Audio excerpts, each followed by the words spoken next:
You think it's murder? I mean, clearly it's murder. What can I do to help?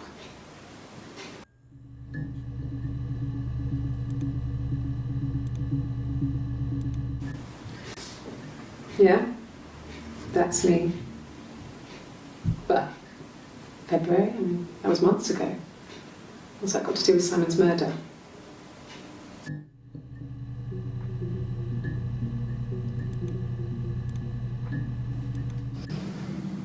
I didn't murder Simon. You've got it wrong. You've got the wrong person.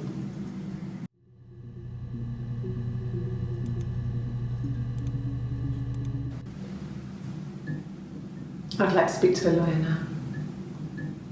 Please. You have no murder weapon. You have nothing. And all these stories we've been telling each other, just that. Stories.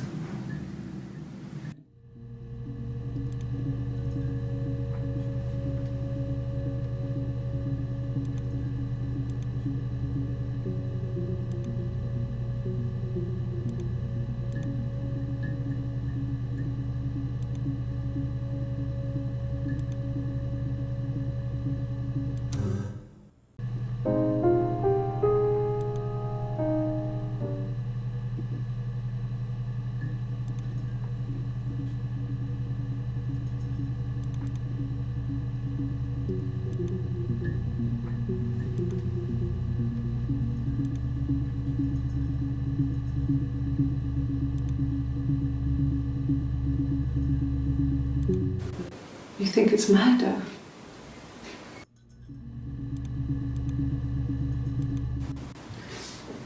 Yeah, that's me.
Simon Smith.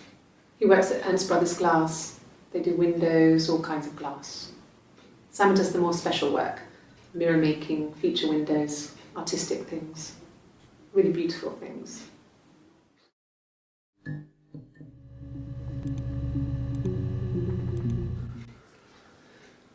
Simon is 6 foot, darkish blonde hair, average build. He's clean shaven. If his beard grows, it goes ginger, so he shaves it. I mean, not that there's anything wrong with ginger hair. I bought a photo. They said a spring photo. This was taken last year on holiday in Rome. It's the best one I have.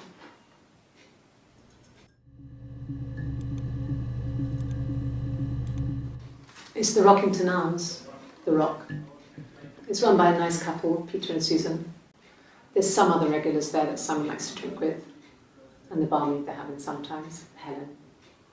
Peter said Simon had been in and had a few drinks.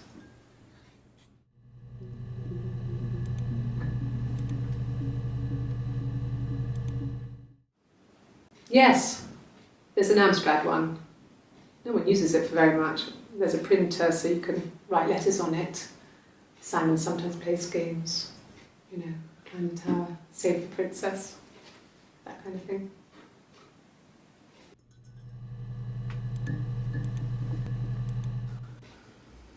Simon isn't the type to run off or do anything crazy. Someone must have done something to him, or there must have been some kind of accident. So what do we do next?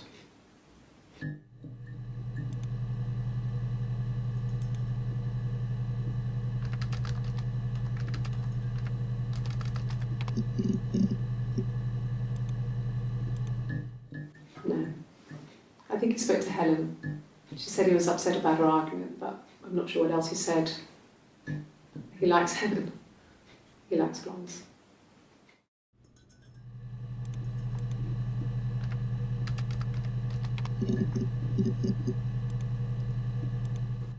It's the Rockington Arms, The Rock.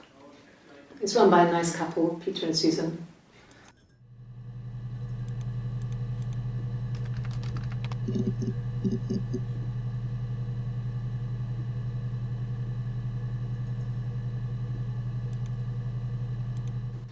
It's the Rockington Arms, The Rock. It's run by a nice couple, Peter and Susan. There's some other regulars there that Simon likes to drink with, and the barmaid they're having sometimes, Helen. Peter said Simon had been in and had a few drinks.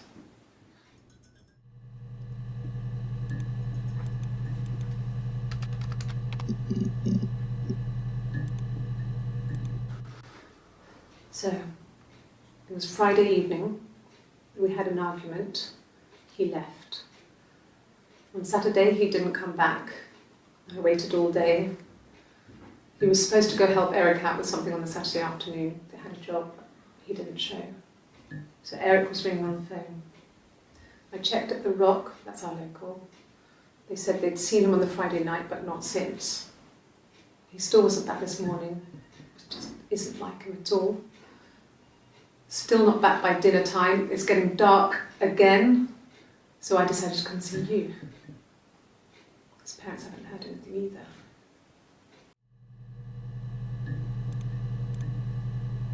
either. Oh God, I don't know. I mean, I guess The Rock.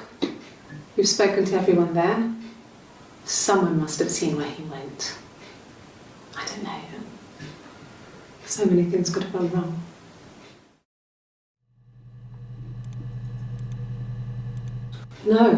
No one has been in the last few weeks. We had a plumber come in 3-4 weeks ago. Someone Simon knew from The Rock.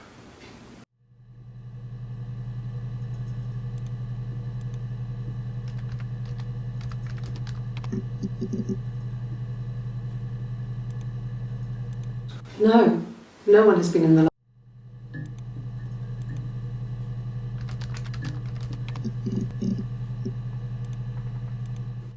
It's the Rockington Arms.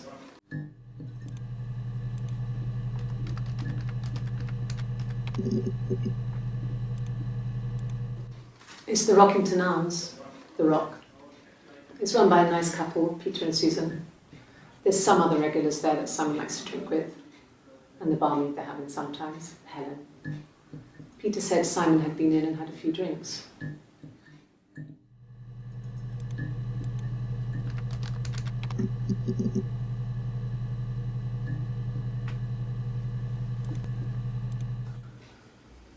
Simon isn't the type to run off or do anything crazy. Someone must have done something to him, or there must have been some kind of accident. So what do we do next?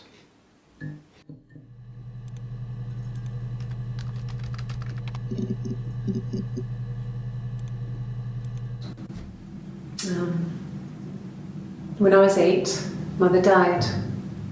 She slipped down the stairs. It was an accident. I had read a diary at that point and I knew she wasn't my real mother. So I burned the diary that day and I left. Walked out and across the street.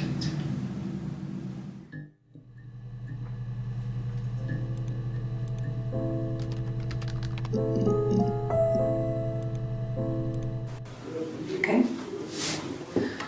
There's a girl and she's staring out of the window. She's sad. She's trapped. She's here. She's looking out the window because her mother won't let her out.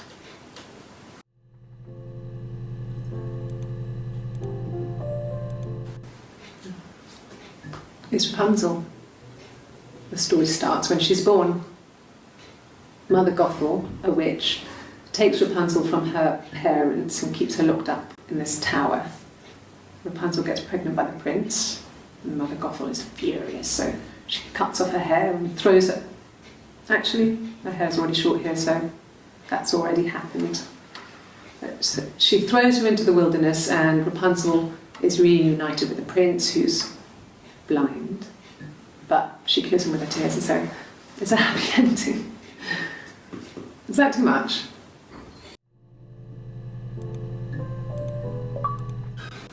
I would have been a good mother.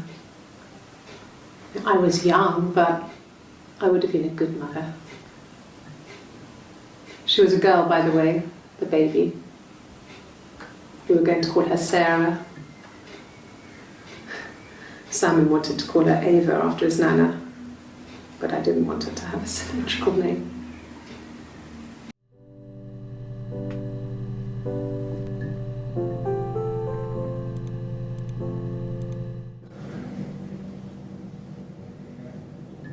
My mother called me Eve. Well, she wasn't my real mother, but she raised me. Do you want to hear the story? It's a real-life fairy tale.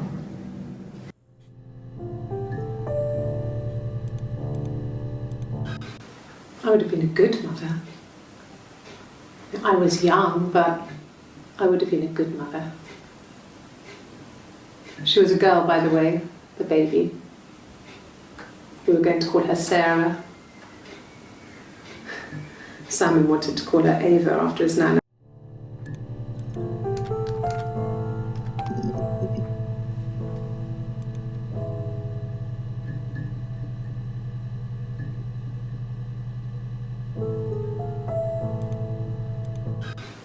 I would have been a good.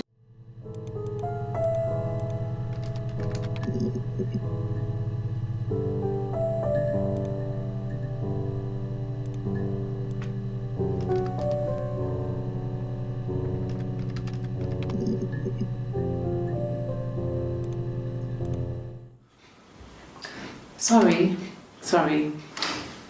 The picture, the way it's drawn, just reminded me of the books we used to read as children. I read those fairy tales over and over, and they were so real to me. Rapunzel was my favourite. My brain is just full of it. Are any of these in colour?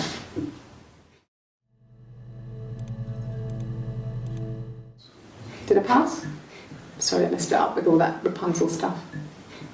Do you need me to do that card again?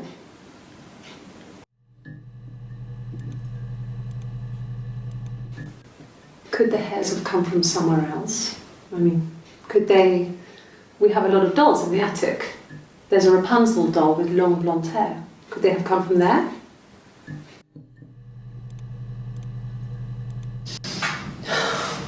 We were obsessed with fairy tales. Not just the pretty, pretty ones, but the traditional ones. They were dark and real, bizarre and violent. Felt like life. We had this huge old book that I think Mum must have bought from a library sale. The illustrations had thin tracing paper over them to protect them. They were in colour, shiny plates. At the front of the book was an index of illustrations. We read that more than the actual stories. We'd read aloud the captions and flip between the pictures.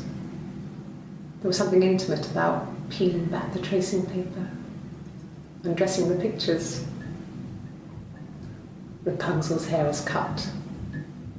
The eagle plucks out his heart. The princess pricks her finger.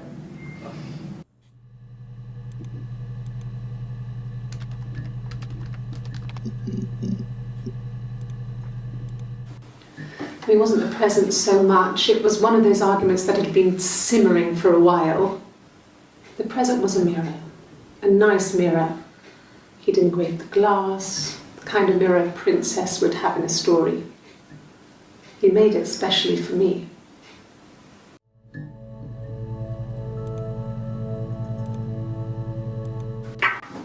Let me see.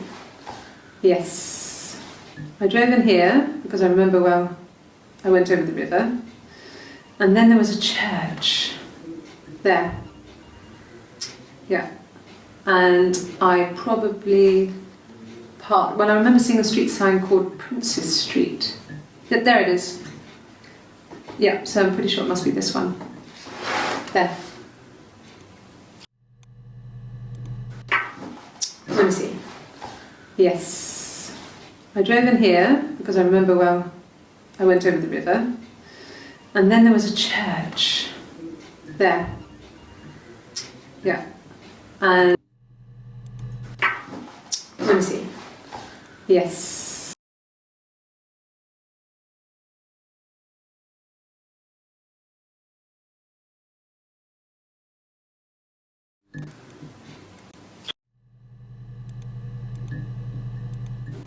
Yeah. We were 17. It was a nice wedding, people said. Simon looked very handsome in the photos. His parents paid for everything, but he's an only child, so it was important to them. It was what they called a shotgun wedding, but if you looked at the photos, you couldn't tell. The dress was beautiful. It looked like Princess Diana's. The train wasn't quite as long, though. There's a great photo of the bridesmaid helping to carry it out of the car.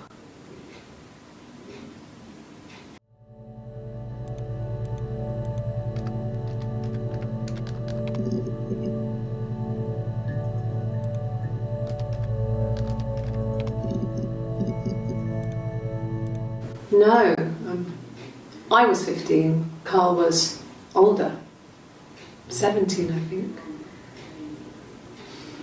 I was really into him, regardless of how he actually behaved. Lots of drunken teenage sex. We did it in a church once. Stupid. So he got tired of us and we split up after about 6 months. It was sad, but those early experiences, they help you realise who's really important to you, you know? Family.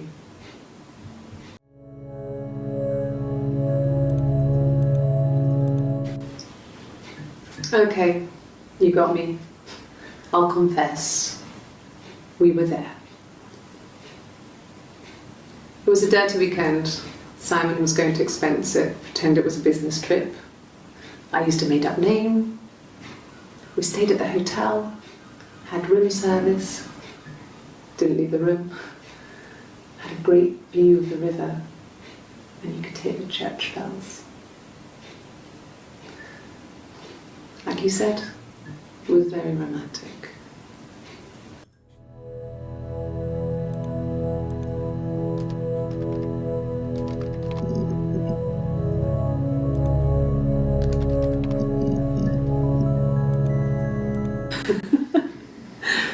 Was he my first?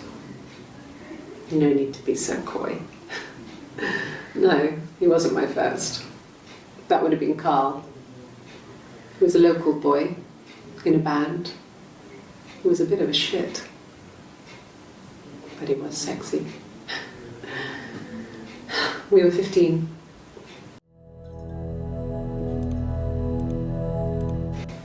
Family.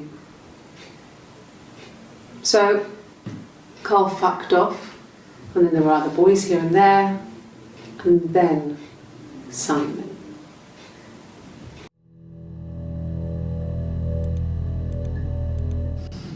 Differences? She's a better driver than me. She passed the test for us. I tried to take it and nearly crashed the car. Learned that you can't rely on confidence to get you through everything. She is the shy one. She was especially shy around boys. If Hannah liked a boy, I would have to pursue him. It was that way with Carl. Hannah met him first. She had such a crush. I let him take my virginity after a night that his band had played at. It got difficult. When I was with Carl, we would have sex, but Hannah couldn't let him see she was a virgin. She had lots of excuses. After a while, we decided that I should take Hannah's virginity. It's not that different to a bruise, pulling a tooth, a graze. We used a hairbrush. After that, we took it in turns, though. I was always the one who seduced the boys. Until Simon.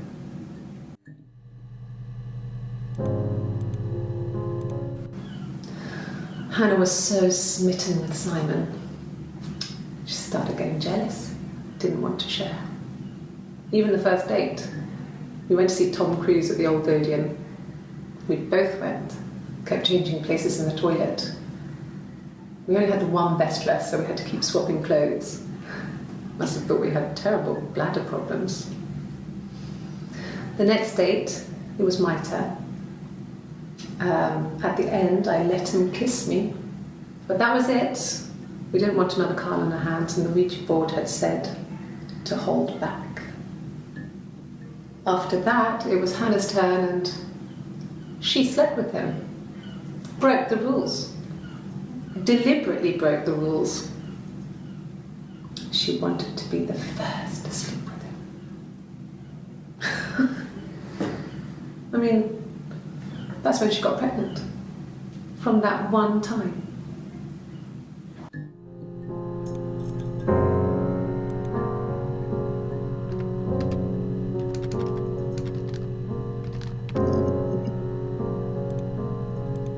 My name is Hannah. H-A-N-N-A-H. It's palindrome. It reads the same backwards as forwards.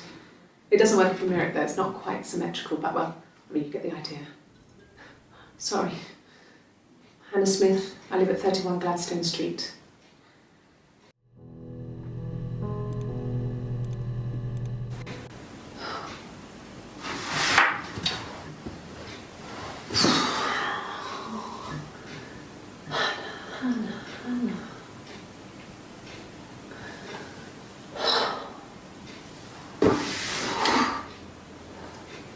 What are you doing talking about Eve?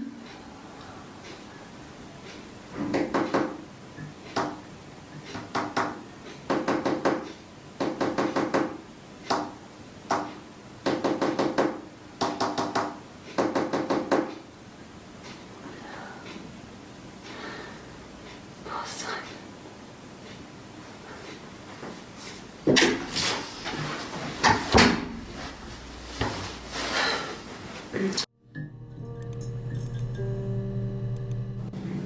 Yes, my name is Hannah Smith. Oh, shit. Sorry.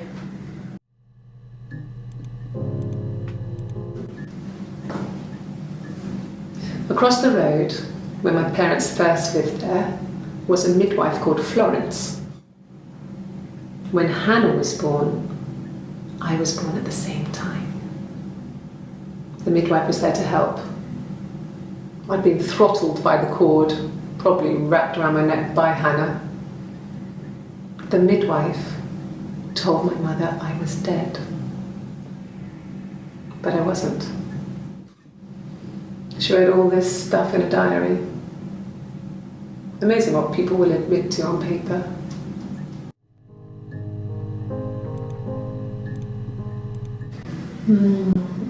She recognised me from the window. She told me to come inside, and she hid me.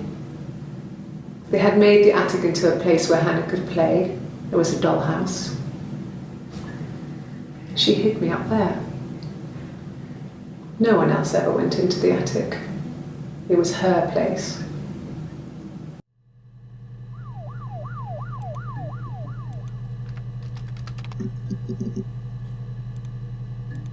Yes, I inherited it from my parents, so it made sense to move back, me and Simon.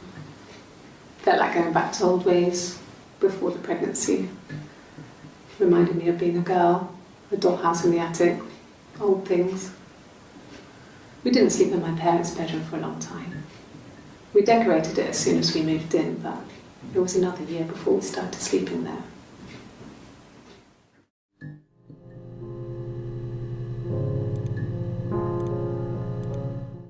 Yes, I read a lot as a child and watched lots of TV. Then the doll's house we had, we still have in the attic. It's kind of a fairy castle. We used to play up there and make up our own stories.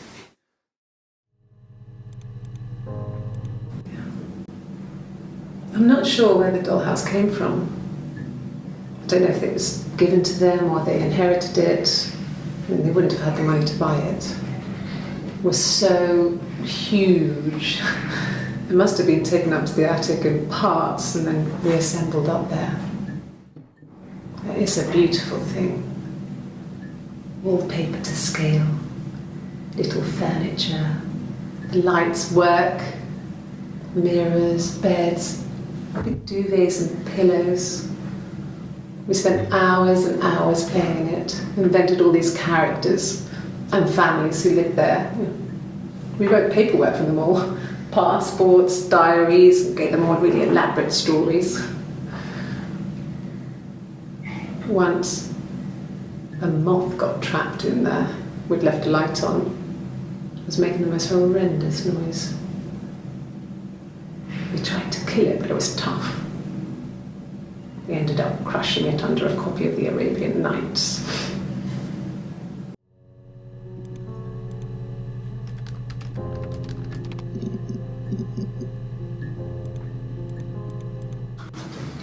The legal stuff was completed very quickly. Hannah moved back in with Simon. Eric gave Simon the week off to help with the move. He decorated, modernised wallpaper, curtains. Hannah insists the attic be left as it was, dollhouse and all. Simon never went up there.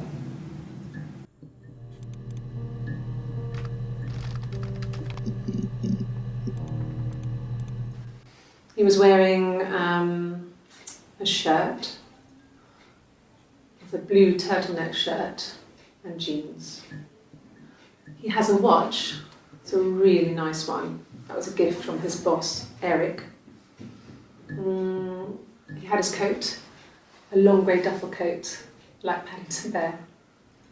He would have taken that with him, it's not in the house.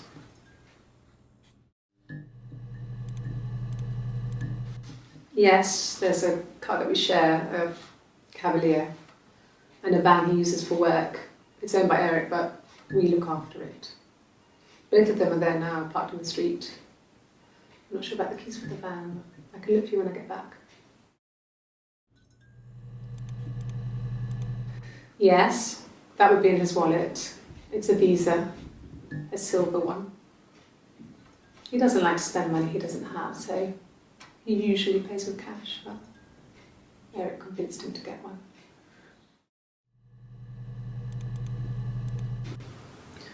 Eric was like an uncle to him. They were pretty close. They spent a lot of time with each other, especially when they have to go to conferences. Have you met his wife, Diane?